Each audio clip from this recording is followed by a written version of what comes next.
Bismillahirrahmanirrahim.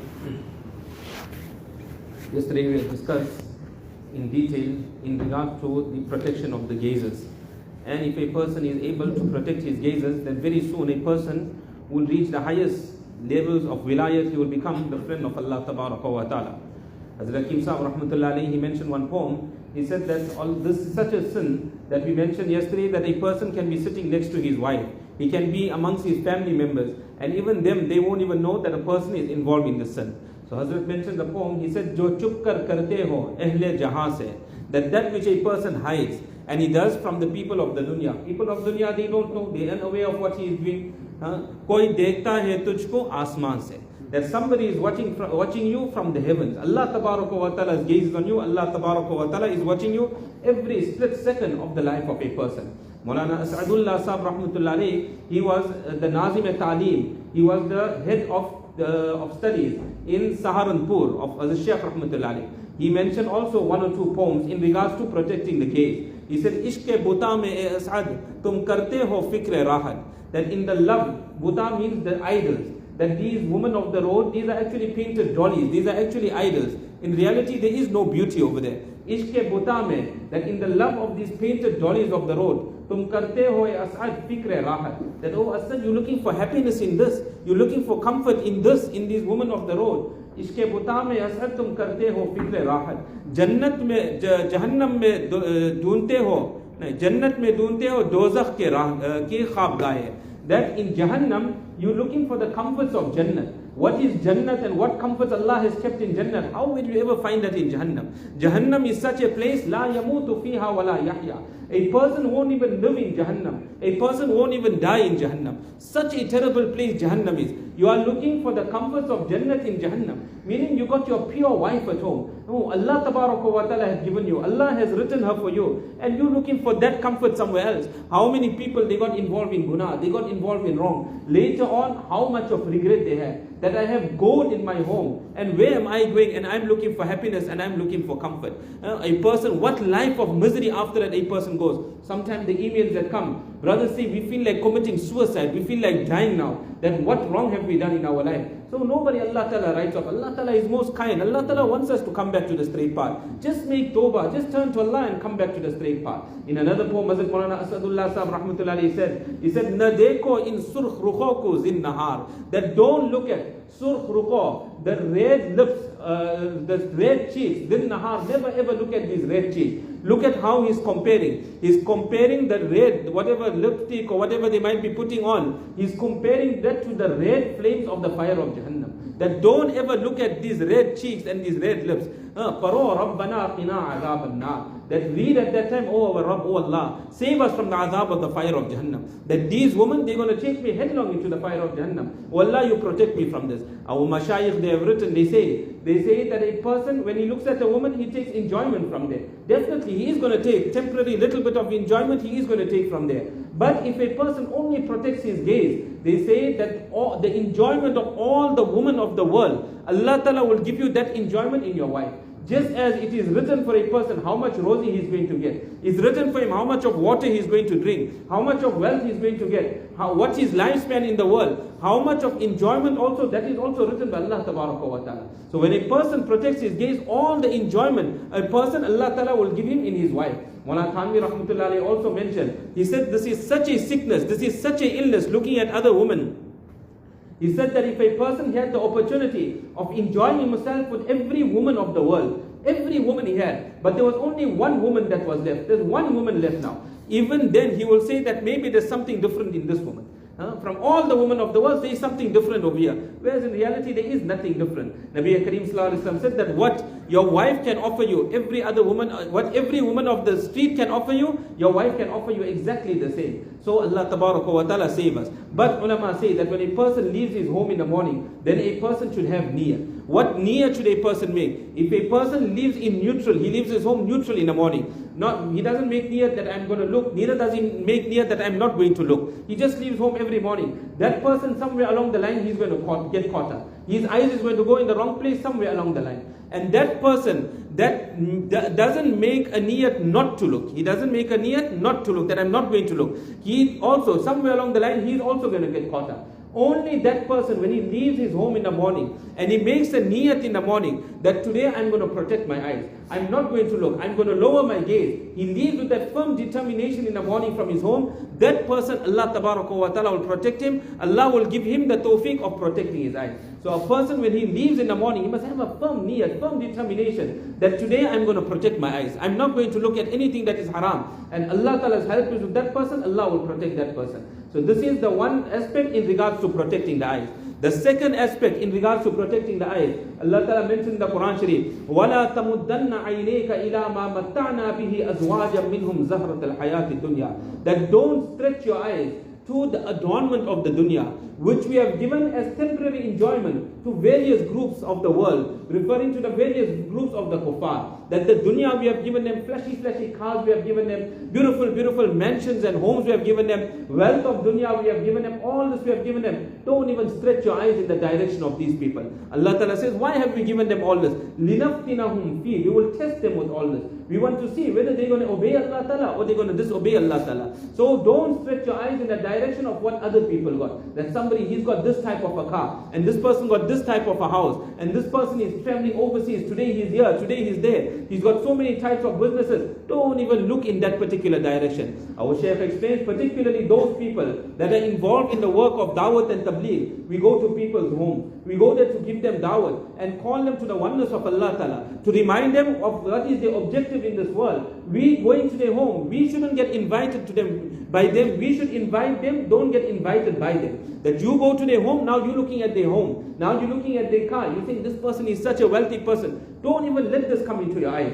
And the Hakim Saheb Rahmatullahi Alayhi mentioned that if you go to the home of a very wealthy person, and that person got a very beautiful home, etc., everything of dunya he's got, at that time just recite, Ya Mughni, Ya Mughni, Ya Mughni. Oh Allah, oh that being that makes people independent. Allah is the one that makes independent. So don't look at their things and now start longing for all that. You make dua to Allah Ta'ala, you recite, Ya Mughni, Ya Mughni. Allah Tabaraka wa Ta'ala, out of His treasures, out of His khazana, Allah Tabaraka wa Ta'ala will make a person independent. Hazrat Abdullah bin Mubarak Rahmatullahi, we quoted him earlier also today. Abdullah bin Mubarak Rahmatullahi was a great Sufi of his time and a great muhaddis, commentator of hadith of his time. But Abdullah bin Mubarak Rahmatullahi, before he had changed his life, there's a history behind Abdullah bin Mubarak Rahmatullahi. He was actually a drunkard, Abdullah bin Mubarak Rahmatullahi. Today we're talking so highly of him. He was a contemporary of Imam Abu Hanifa Rahmatullahi. But Abdullah bin Mubarak Rahmatullahi used to spend his whole day drinking. And once a year, he used to have a festival. He was a very wealthy person. A lot of wealth Allah Ta'ala invested in him. He had an orchard. So once a year, he used to invite all his friends, all his associates, and they used to come to this orchard. They used to sit in the orchard. They used to now eat the fruit in the orchard. And then they used to have a musical concert, they used to have a festival. And then they used to drink. And that is how they used to merry-make. So one day, Abdullah bin Mubarak Rahmatullahi invited everyone. He said, come to the orchard. It was the fruit-bearing season. They started eating fruit. And they started playing music, etc. Abdullah bin Mubarak Rahmatullahi was also playing the musical instrument. Whilst he was playing the musical instrument, Abdullah bin Mubarak Rahmatullahi, he fell off to sleep. When he woke up, he found that the musical instrument that he was playing, there was some string or something that that's how it used to operate. There was some string that he had to play with. So that string had broke. So Abdullah bin Mubarak Rahmatullahi fixed it up. And after fixing it up, he started playing a little bit. Again, he was intoxicated. So Abdullah bin Mubarak Rahmatullahi fell off to sleep. Again, he woke up. He found the string broken again. Again, he fixed it up. And he started playing for a little while. Again, he fell off to sleep. The third time he woke up, he found that the string was also broken.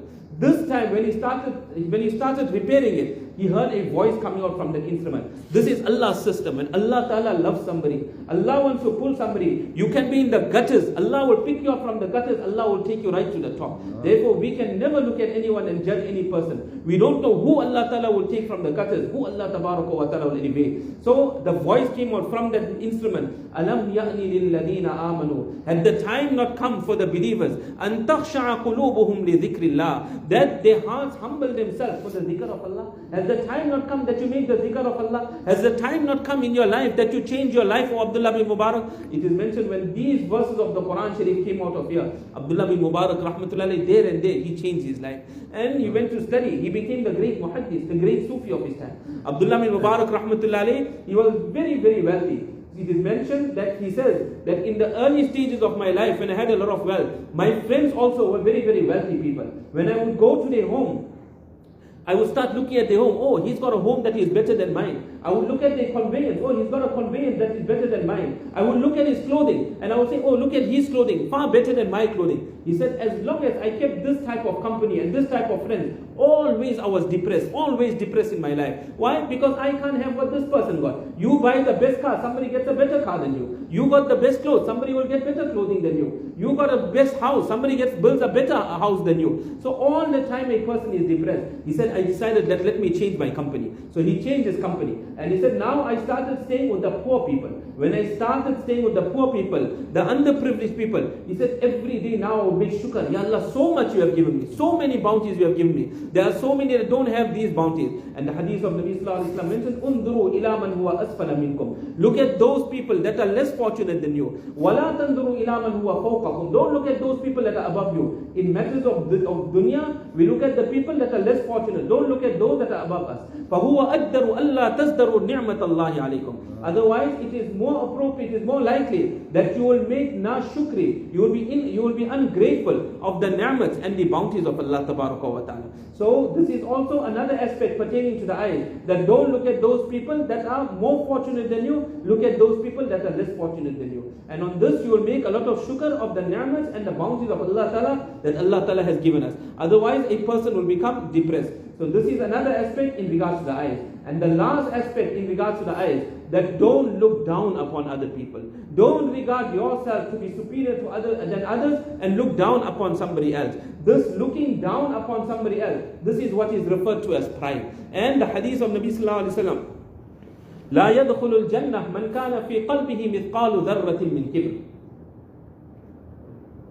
That a person that has an atom's weight of pride, this person will not enter into Jannah. لا يدخل الجنة من كان في قلبه مثقال ذرة من كبر. If there's nothing short in the treasure of Allah Ta'ala, in the court of Allah Ta'ala, there's no shortage of anything. If there's shortage of something in the court of Allah Ta'ala, it is humbleness, it is humility. That is why when a person humbles himself, he lowers himself before Allah Ta'ala loves us. Allah Ta'ala elevates that person. Allah makes that person his beloved. Why? Because he humbled himself before Allah Ta'ala. So a person that has an atom weight of pride, he won't enter into Jannah. Sahaba asked Nabi Sallallahu Alaihi Wasallam the question. They said, Ya Rasulullah, Inna ar-rajula yuhibbu an takuna thawbuhu hasana wa na'luhu hasana. That a person, he likes to wear good clothes. He likes to wear good shoes. Is this pride? Nabi Sallallahu Alaihi Wasallam said, no, this is not pride. Allah rewards Sahaba. They opened the matter for us. They asked Nabi Sallallahu Alaihi Wasallam questions. All these matters became clear to us. Nabi Sallallahu Alaihi Wasallam said, no, this is not pride. So what is pride, O Nabi of Allah Sallallahu Alaihi Wasallam? Nabi Sallallahu Alaihi Wasallam said, Batrul haq wa ghamtul nas. That you refute the truth. Somebody tells you, brother, what you're doing is wrong.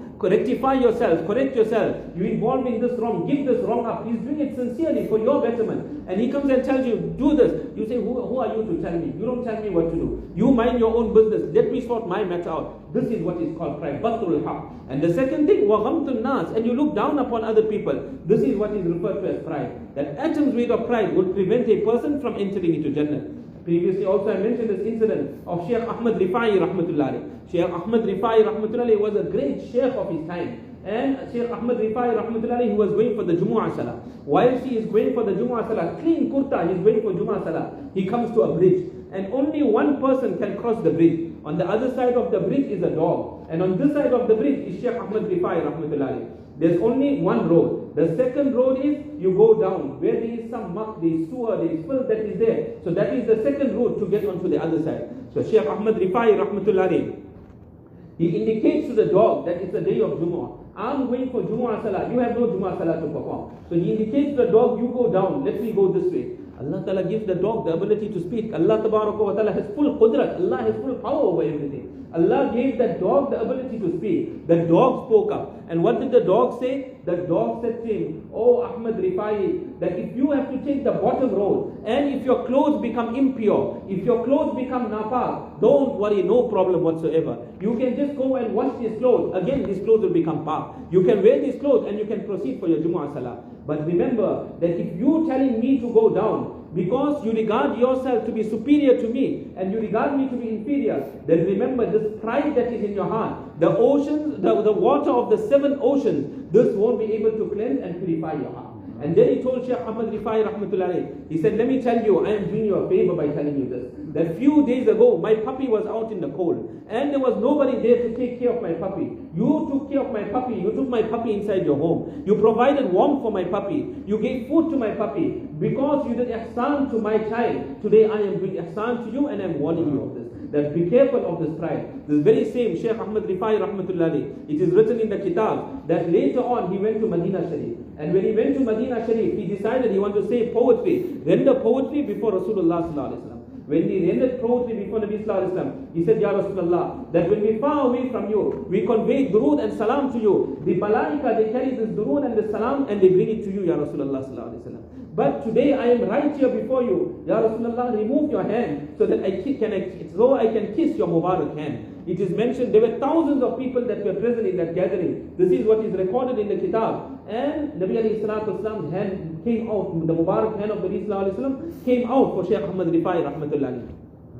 He kissed the Mubarak hand of Rasulullah sallallahu alayhi wasallam. Now what's the next thing that's going to happen? People are going to believe. This is a great saying that he kissed the Mubarak hands of Nabi alayhi salam. The hands of Nabi alayhi salatu wasalam came out. So what did he do? He went to the door of Roza Mubarak where the exit is, and he dropped himself on the floor. He slept on the floor. He let the people trample over him and walk out of Masjidul Nabawi. That why this pride mustn't come into me. That today Shaykh Ahmad Rifai, Shah Ahmad Rifai is a great person. That now the hand of Nabi alayhi salatu wasalam came out and he kissed the Mubarak hands of Nabi sallallahu alayhi wasallam. So this pride is a very, very dangerous. This is a very, very dangerous disease. It will prevent a person from entering into Jannah. One great Mudruk, I think it was Sheikh Junaid Baghdadi rahmatullahi. He was going for the Eid Salah. And on his way for the Eid Salah, he also clean kurta he wore, and he's going for the Eid Salah. He passed by a building. As he's walking past the building, a bucket of ashes come from the top of the building. Imagine he's going for Eid Salah, the great sheikh of the time, and the bucket of ashes come down, and all his clothes is messed.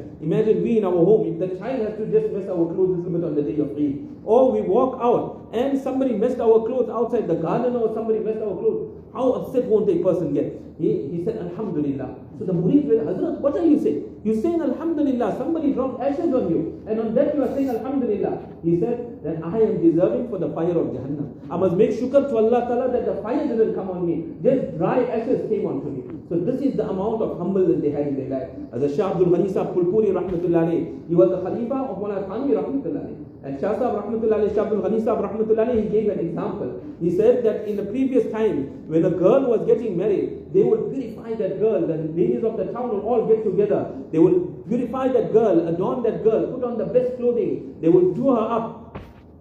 All this they will do for the girl. So one girl, she was getting married. So they all got together and they started adorning this girl, purifying this girl. Now she was looking absolutely beautiful. They told her, look how you're looking now. And now when they said this, immediately she started crying. They said, what's wrong? Why are you crying? That we praised you, that you are looking so beautiful. She said that your praises holds no value whatsoever. If my husband comes and my husband has to praise me and he says that I'm beautiful, now I can be happy that my husband is happy with me. But if my husband doesn't praise me, he is not happy with me, then what is the value of your praises? And really ask ourselves also, do we even praise our wife? Do we even tell them sometimes, Jazakallah, the food that you cooked in the home, that how beautiful is this food? Do we even tell them, today you're looking so beautiful? Even if it is not such, do we ever tell them that you're looking so beautiful? Do we ever make our wives happy at home? These are things that we should do for our wives. We should make them happy. When they go out of their way, they make us comfortable. We just walk into the home, we eat, the food is ready for us. We sit down, we eat. And we get up and we gone. Everything, the mess, everything they clean up. We give dawat, 5 people, 10 people. We get the praises of everybody. MashaAllah, so and so gave dawat, 5-star dawat event. Who's doing all the work? They are there doing all the work in the scene, behind the scenes. When we're bringing our food to the masajid, who is the one that is preparing for all the people, that whether they're in i'tikaf, whether every day iftar is getting prepared? Is it us that is doing the work? We're taking the praises, but it is a wife that is at home that she's doing all the work. What was I talking about? I forgot. Okay, so slip my mind. So this pride, it is a very, very dangerous disease. So Sheikh Junaid Baghdadi also, rahmatullah alayh, he also humbled himself. So this girl, we're talking about this girl. So this girl, so she said, if my husband is happy, then I have reached somewhere. So from here it is mentioned this waqia, this particular incident, when it used to be quoted before Buzruks, before pious people, many of them used to fall unconscious. They used to fall unconscious. And what they used to say, that we're doing so much of amal, we're giving charity in the masajid, we're giving talks, we're doing khidmat of deen, all this we're doing. People are saying, Sheikh, mashallah, Sheikh, what a good bayan you gave. Hazrat, what a good bayan you gave. And mashallah, this is a great Sheikh, very, very pious man. And this man, he gives so much in the masjid. This man, he does so much of good work. He feeds so many people. Did Allah Ta'ala accept it? Do we know is it accepted in the court of Allah Ta'ala or not? That we don't know. It is mentioned regarding the Sahaba. Allah Ta'ala says that وَالَّذِينَ يُؤْتُونَ مَا آتَوْا, that the wealth that Allah Ta'ala gave them, they used to spend in the path of Allah. Sahaba, their hearts were very, very big. Hazrat Abu Bakr radiallahu ta'ala, when he gave on the occasion of Tabuk, Nabi al-Islam asked him, Oh Abu Bakr, what have you brought? What have you left behind? Abu Bakr radiallahu ta'ala said, Ya Rasulullah, I brought everything that I own and I left behind Allah and His Rasul sallallahu alaihi wasallam. That is how Sahaba used to give. Uthman radiallahu ta'ala, when he used to spend in the path of Allah, one occasion he spent, Nabi sallallahu alaihi wasallam said, Ma darra Uthman, ma amila ba'da hadha al-yawm. That after this day, Uthman radiallahu can do anything, whatever he wants to do. It will cause no harm to Uthman radiallahu ta'ala whatsoever. This is the position of Uthman radiallahu ta'ala because of the manner in which he spends in the path of Allah tabaraka wa ta'ala. So Sahaba, they used to spend, but Allah ta'ala says, وَقُلُوبُهُمْ وَجِلَةٌ, their hearts used to be shaking, أَنَّهُمْ إِلَىٰ رَبِّهِمْ رَاجِعُونَ, that they're going to return to Allah tabaraka wa ta'ala. As Aisha radiallahu anha asked Nabi sallallahu alaihi wasallam, Ya Rasulullah, did they steal? Did they make zina? Did they do something wrong? That their hearts are shaking in this manner? Nabi sallallahu alaihi wasallam said, no, nothing of this nature. Then why are they so frightened? Why are they so worried? So Nabi alayhi salatu wasallam said, they did not fulfill the haqq of that ibadah. Is it accepted in the court of Allah? We don't know whether it's accepted in the court of Allah. When a person doesn't know if it's accepted in the court of Allah, where can a person rejoice? Where can a person get happy? Another example of understanding this, that a student, he's writing his metric exam and he has just written his exam. After he's written the exam, now he is partying. He's going for all these metric parties, which is obviously impermissible, but he's going for all these metric parties and he's partying that I've written my metric exam. But you haven't got your report. You don't know whether you passed or whether you failed. We dream all our good deeds. Yes, we all have hope in Allah Ta'ala. Allah Ta'ala is most kind. But has it been accepted? Have we got our report? We don't know. The only time a person can rejoice, really, if a person, number one, he leaves the world with Iman. That is the time we can say, Alhamdulillah, I left the world with Iman. And on the day of Qiyamah, when we come before Allah Ta'ala, and Allah Ta'ala says, oh my banda, you have passed. Now go into Jannah. Now a person can be happy, he can say, right, now I have passed. Now I got nothing to worry about whatsoever. One Buzruk, he had a small beard, like a goatee beard. So he had a goatee beard. So one person, he made fun of him. He said that your beard, is it better or is the goat's beard better? Which beard is better? He made fun of him. So the Buzruk, he kept quiet. He didn't say anything. So when he passed away, he said that when you all take my janaza, this person that made the comment, take me past his shop and then take me to the Qabristan and bury me. So when he passed away, they took his janaza, they passed that shop, where this person who was the owner of the shop that made the comment passed his shop. And when he passed his shop, it was a miracle that he spoke out. He said, today I can say that my beard is better. Why? Because today I have passed away with Iman. And if I didn't pass away with Iman, then the beard of the goat is also better than my beard also. So a person, nobody can be happy, nobody can be content. We got no right to look down upon anyone. This person, whole year he doesn't read namaz. Oh, now Ramadan time we sing him at least in the masjid. We can't make comments like this. Regard every person to be better than us. Even if he's the worst person, he's sharabi, kababi, he's involved in substance abuse, he's ill-treating his family, whatever the case may be, try and reform him, try and make dua for that person, try and help that person. But we got no right whatsoever to look down upon anyone. So these are the three different levels that we discussed, that a person needs to protect his gaze. Allah Ta'ala give me the tawfiq, and Allah Ta'ala give all of us the tawfiq of making amal, inshallah. We'll make zikr now.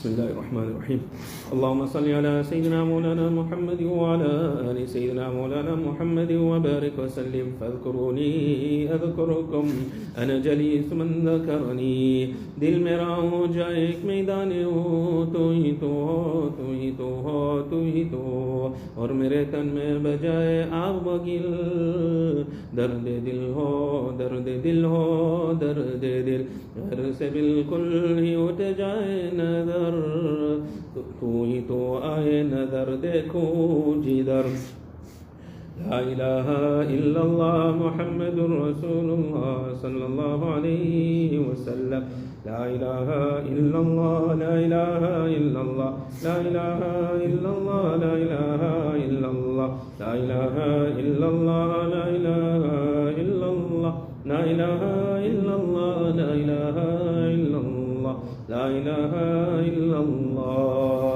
محمد رسول الله صلى الله عليه वसल्लम। इलाही दिल में मेरे गैर का असर न रहे, सिवाय तेरे किसी पर मेरी नज़र न रहे। तू कर बेखबर सारी खबरों से मुझको, इलाही रहूं एक खबरदार तेरा।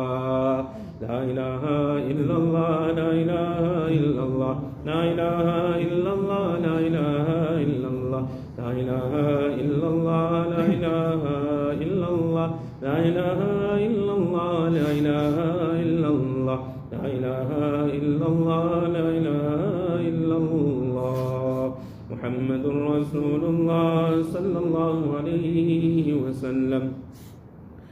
इलाही आता हो दर्रे दर्द दिल के, मरता है बेदर्द बीमार तेरा।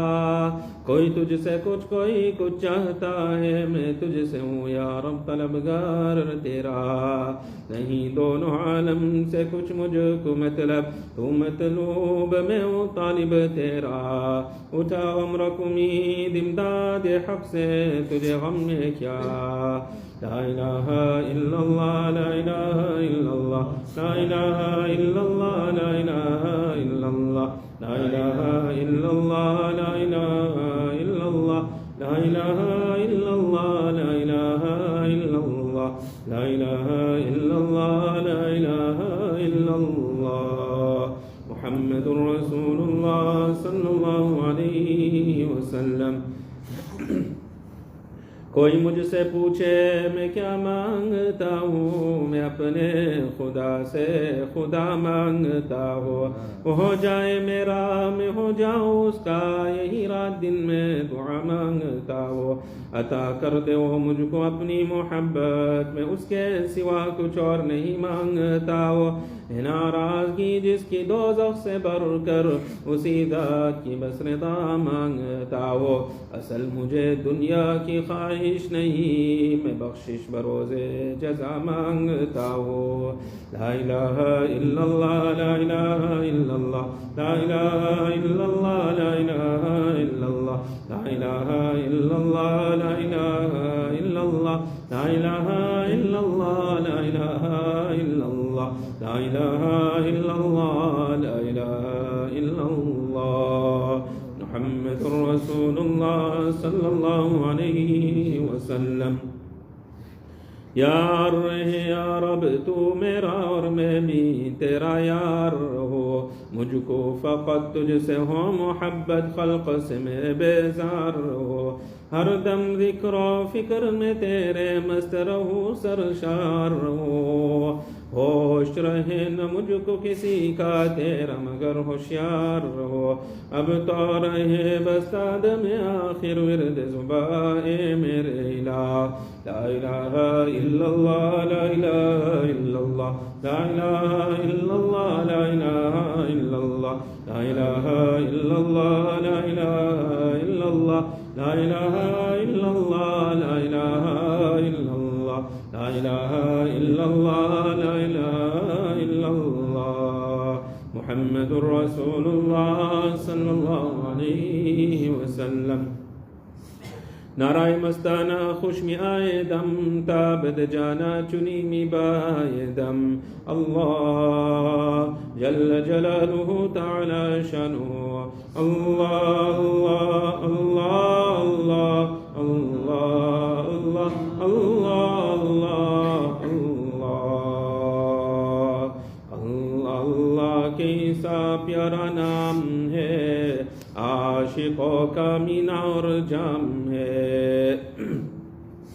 अल्लाह अल्लाह अल्लाह अल्लाह अल्लाह अल्लाह अल्लाह अल्लाह अल्लाह अल्लाह ही चे शीरीन अस्तेनाब, शीर व शक्कर मी شود جهنم تمام. الله الله الله الله الله الله الله الله الله الله.